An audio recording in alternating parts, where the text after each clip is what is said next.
This is mac and cheese. আমি mac and cheese করছি, mac and cheese step by step আপনাদেরকে দেখাচ্ছি।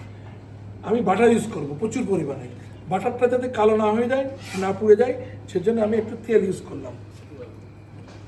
এইবার আমি বাটার ইউজ করব। গার্লিক দিয়ে দিলাম, আমি বলছি রোজমেরি,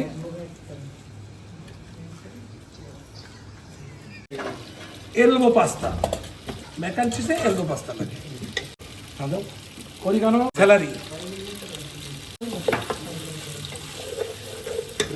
সস বানানো আছে, বেসামেল সস, এটা দিয়ে দিলাম।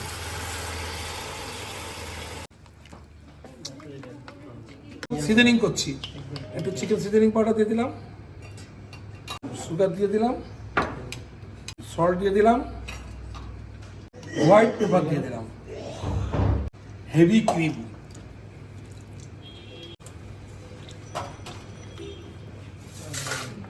এখানে একটু সল্টই কম রেখেছি, কেননা আমার চিজে সল্ট আছে। গরম জিনিস শেফরা টেস্ট করে, শেফদের গাল পড়ে না কেন? গাল পড়ে কোথায়? গাল পড়ে ঠোঁটে।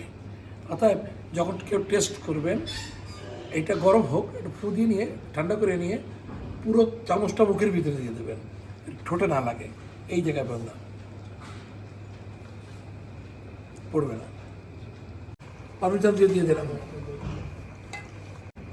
মোজারেলা চিজ দিয়ে দিলাম, চেডার চিজ দিয়ে দিলাম, দিয়ে আমি একদম ঘন ঘন দিয়ে দেবো। এবার এটা কিডসদের খুব প্রিয় জিনিস, বাট রাশিয়ার সংলগ্ন যে ইউরোপিয়ান অঞ্চল আছে প্রচুর পরিমাণে খায়, ওদের মিলে সপ্তাহে একদিন থাকবে।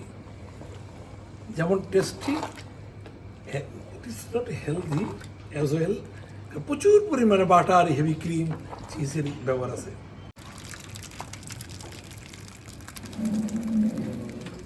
একটু পাপরিকা, প্রথমে আমি দিলাম মোজারেলা চিজ, চেডার চিজ,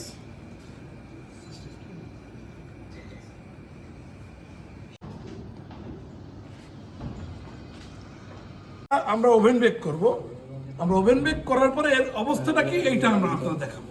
ওকে, ধন্যবাদ।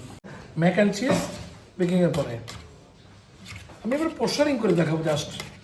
এটা প্রচুর পরিমাণের buttery, creamy and cheesy, buttery, creamy and cheesy, ঠিক আছে?